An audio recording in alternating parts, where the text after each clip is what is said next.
Hello there, and welcome to Dr. T for today, July the 23rd. We're starting off with Stage 1 at 26,000 hit points. As you can see, land on the right-hand side, go up the right-hand side, kill the machine gun on the right-hand side, kill the HQ on the right-hand side, get loot on the right-hand side.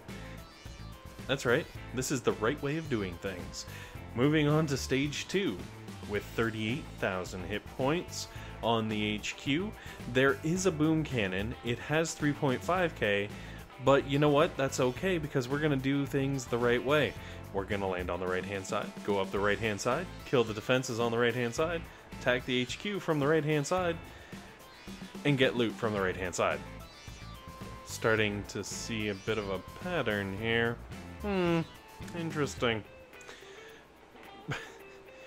But seriously, go up the right-hand side. The only thing is you may have to regroup, kind of like I just did with my tanks, just because it'll keep you out of range of the boom cannon, basically. But from here, you can rain down death on that HQ with no problem, and move on to Stage 3. Now, Stage 3 has 105,000 hit points on the HQ, which means it has almost 3 times as much as HQ2 HP. But, to counter this, no boom cannons or shock launchers, which is fantastic, because you can land on the right-hand side. Alright, no, seriously, this is getting a little ridiculous, right? Follow the GBE containers on the right-hand side around. They will naturally lead you into this cluster of 5 defensive structures. Now, yes, I did throw a shock at it earlier. No, you do not need to throw that shock. I purely did that just because I wanted to make sure they could all be shocked together at the same time, which I can confirm they can be. Now, once you move up and your tanks take out the sniper towers, flare right on top of those rocket launchers and your tanks will be in the safe zone, able to take out the rocket launchers without being attacked by them, and then ultimately moving on to the HQ. Now, there is a cannon just south of the HQ that you can see I already took out with GBE. I would suggest you take that out also. I'm pretty sure that you'd have range and you'd be safe from it, but just to be on the safe side, to make life a little bit easier, you know, take it out. Now, moving on to Stage 4. Stage 4 has 155,000 hit points on the HQ. There is a shock launcher that has 12,500 hit points, and I renamed that shock launcher from shock launcher to Benito Candelabra. I don't know. I just need an excuse to give it the initials BC, really? Alright, so going up the left-hand side, after that shock launcher, Benito, is toast, clear up the beachhead there, and then flare to the left. You'll be able to take out the remaining defenses, and then your tanks should start kind of drifting forward into the HQ, just following the natural path of these defenses. Now, yes, one shock can take them all out. The 2 machine guns that obviously have already blown up, the sniper tower and the mortar, all can get hit by one shock, and it allows the tanks to kind of just naturally move up. Now, I did blow up this boom mine because I was planning on going over to the left, and I realized, you know what, I really don't have to. I can leave my tanks right here where they are, nothing can hit them, and I will get a nice big fat lootgasm at the end of this level because my tanks are safe. So save yourself the GBE, don't worry about that freaking boom mine. Put your tanks where I put mine, and you will get your win. Moving on to Stage 5. 267,000 hit points on the HQ, 12k on the boom cannons, 13.5k on the shock launchers, and as you can see, I landed just my tanks and my medics, but just letting the tanks slowly work away on that shock launcher. The reason I'm doing this is basically I can take out that shock launcher for free because none of the other defenses has range on the tanks to do any serious damage. And trust me, you're going to want that GBE for these 2 boom cannons, especially if you're slightly lower level. You probably need a little bit extra.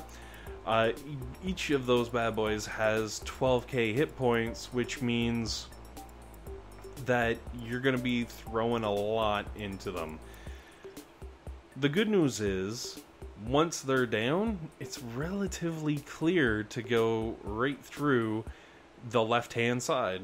So flare onto the left-hand side, let your tanks take out the flamethrower, and they'll actually take out the flamethrower and follow through on those GBE containers right into the mortars, right up against the edge, which is perfect. That's exactly where we want them, because on the right, well, I guess to the right of the tanks, or in the middle of the map, as you can see, one shock can just lock up, like, half of the defenses that still have range on you. It's absolutely fantastic.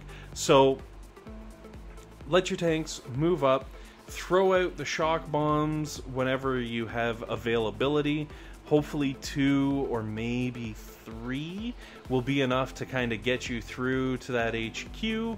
And when you do finally get to the point of, you know, clearing things, I'd suggest taking out the rocket launcher, maybe the sniper tower, and then flare everything over back onto the left-hand side, where basically everything will be out of range of the defenses remaining.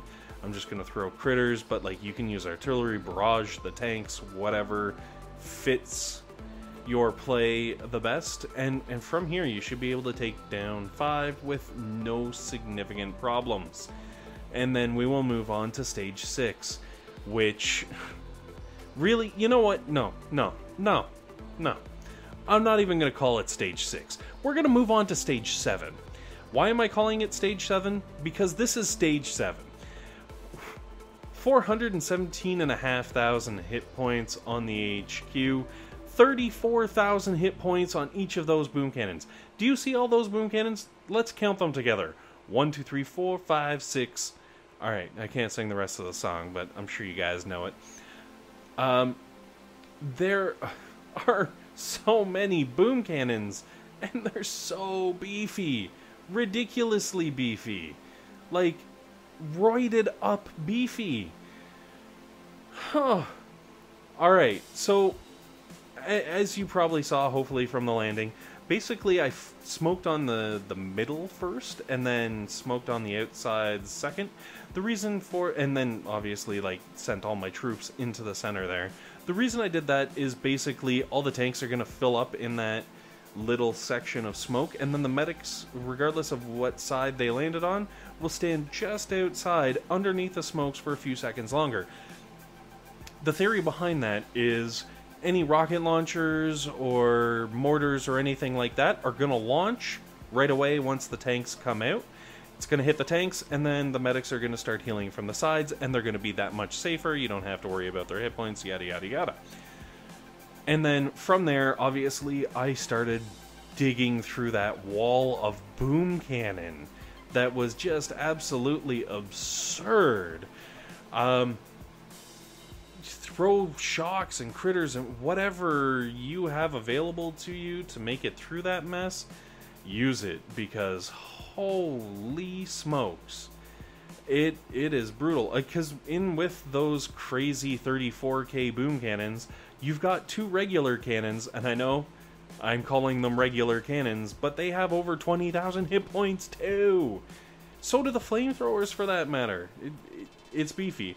We got through with 1 tank down, and frankly, I consider that a solid win, because that stage 6 is rough. If you guys normally take down stage 6, this one may need a little extra boosting, or switch over to the warriors early. It is nasty. So now we're going to move on to stage 7. And stage 7, 440,000 on the HQ, 30k on each boom cannon, 25k on each shock launcher, and as you can see, I threw some GBE at the boom cannon and shock launcher closest to the shore, and I left the one shock launcher because I figured, you know what? There's only machine guns and flamethrowers around. I should have no real problems with the landing. I'm just gonna take care of it, blah, blah. Big mistake. Do not make the mistake that I made. Don't do what Donnie Don't does. And Donnie Don't just landed letting the shock launcher kind of have its way with his troops. throw the shocks onto that shock launcher early and fast and hard, because frankly, you don't want the shock launcher holding you on the beach there. Yes, it's only machine guns and flamethrowers, but there are 2 sniper towers, and they do some work on your tanks if you're stuck there. And that shock launcher just grinds your troops to a complete halt, and you don't really get any momentum, which means you don't take anything down, which means you don't get GBE, which means you can't shock more, and like everything starts going to shit really fast. So, shock early, let your troops build up that momentum, let them work through the defenses that are there on the beachhead, and then work in through the left-hand side as my troops are doing here, and hopefully you'll be in slightly better shape. As you can see, all of my tanks are rough. Like, I mean, trailer park rough, you know? Like, the old lady who, like, comes out in her flip-flops and housecoat with the, like, rolling pin and the curlers in her hair, and just, you know, are you kidding? Rough. Alright, so go left-hand side, stay as far to the left as possible, and pray. Honestly, if your landing is a little bit better than mine, which hopefully it will be because you can learn from my mistakes, you should be able to sweep into these defenses without any significant problem. As you can see, I needed to take a mow to just step back and let my medics catch up on their paperwork because my tanks were in such rough shape. And it actually almost cost me the level because I almost ran out of freaking time. Anyways, we are able to recover, we are able to take down the HQ, we are able to get our loot, and most importantly, that means we get the win, even if it's a little more costly than I would like to admit. Anyways, hopefully this has been helpful, guys, hopefully this has been entertaining, and most importantly, hopefully you guys can take down this 7, because, whoo, man, it was a tough one. And of course, have yourselves a fantastic day.